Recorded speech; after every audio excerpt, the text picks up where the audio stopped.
Hi everybody, this is Boog Reviews, and today I'm going to be doing a review on the McFarlane Toys DC Multiverse Detective Comics 1000 Batman figure.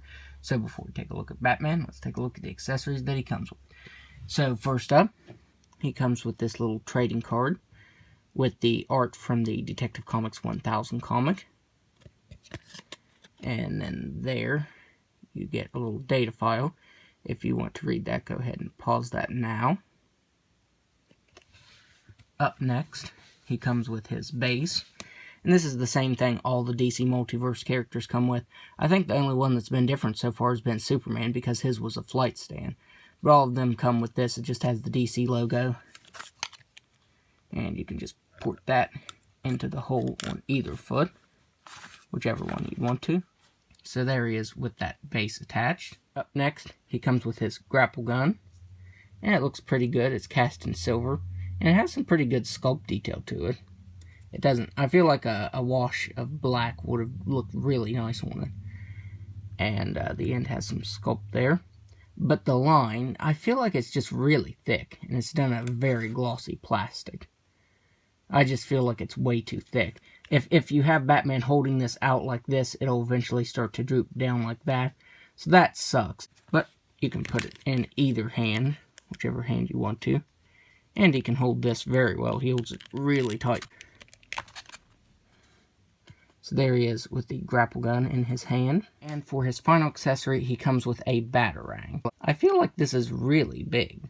I feel like this looks like it belongs more with like a Fisher-Price Batman figure. I really don't like this batarang. I just feel like it's too thick. It should be a lot thinner. You can hold it in either hand, but it does stretch his hand out a little bit. Well, not a little bit. It stretches it out a lot. So, yeah, I feel like they should have made that just a little thinner. So, taking a look at the head sculpt, I think it looks really nice. My only issue with the figure is it kind of looks like the face is attached to a different piece. It's two separate pieces, the face. And the bottom part here is coming out just a little bit. As you can see, there is that gap right there. So I might boil that and pop that back in there. But yeah, it does need put back in its place because you can see a little bit of gappage right there. But other than that, I think the head sculpt looks pretty nice. You get a little bit of paint variation there for his lips. And you get the eyes painted on. And the eyes came out pretty clean. He's got that scowl on his face. And the cape, I do have a complaint with the cape. It is a separate piece and it's very soft and doesn't hinder the articulation. But it goes up. The left side, as you can see, it goes up on the left side. The right side is down on his shoulder. But this left side just goes up like that diagonally. And that's kind of odd. But the cape looks really nice. It has some wrinkles sculpted in there. And as I said before, it's a really soft plastic. The logo on his chest came out really clean. I think it looks pretty good. And a lot of people were complaining because of this this midsection right here. And I get where people were coming from because it is thinner than the rest of his torso. But honestly, if you shift his torso up like that, and then put his belt, move his belt up just a little bit, it's not that noticeable.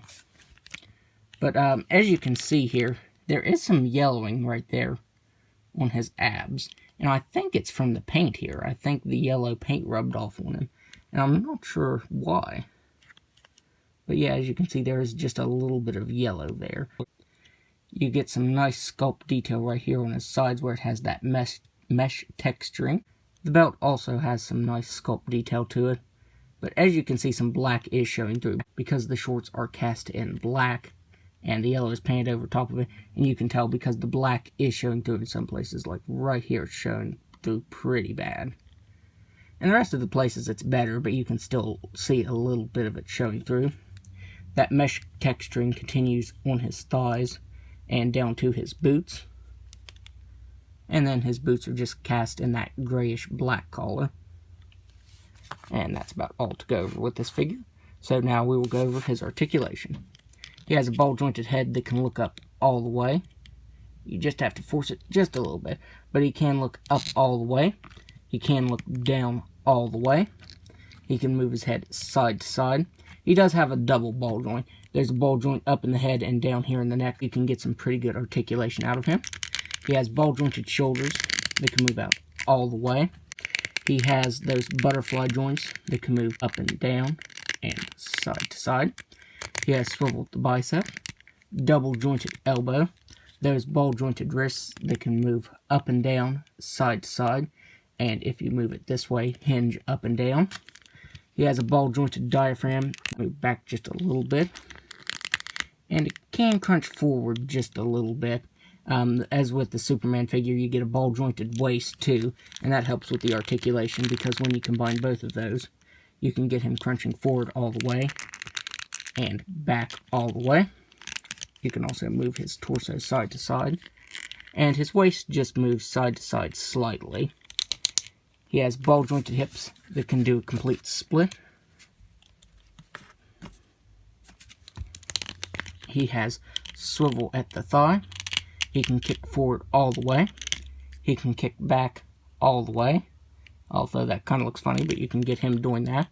He has double jointed knee. He has ball jointed ankles that can move down all the way, up all the way. And if you turn it this way, it can act as an ankle rocker. And you get toe articulation. So now, let's do some size comparisons. First up, here he is next to the DC Multiverse, the Mattel version, Rebirth Batman figure. And as you can see, he is a lot shorter than the new Batman because the new Batman is in 7-inch scale. Here he is next to the DC Multiverse Superman figure. But as you can see, Superman is shorter than Batman, and I don't like that. Superman should be taller than Batman. Here he is next to the DC Essentials Joker figure, and they scale pretty well together. I heard some people say that they didn't scale well at all, but I think they scale pretty well together. Here he is next to Harley Quinn. This is also the DC Essentials version. But I think she also scales pretty well with the new DC Multiverse figures. So if you have Essentials, they scale pretty well. Well, at least the ones that I have scale pretty well with Batman. Here he is next to Spawn. I can't remember which Spawn this is. This isn't the new one. This one is one of the older Spawn figures. But since they were also 7-inch scale, they scale pretty well with Batman. And for the final comparison, here he is next to a NECA Predator figure. I think this is the one of the NECA Emissary Predator figures from the Predator movie. And he is a lot taller than Batman. So overall, I would highly recommend this DC Multiverse Batman figure. A lot of people didn't like it, but like I said, the main issue is people don't like the torso there. But if you have it move forward like I do, it's really not that noticeable. So yeah, this is a really good figure, and I would highly recommend it. So that's my review. If you like this review, be sure to hit the like button and subscribe to my channel. Thanks for watching.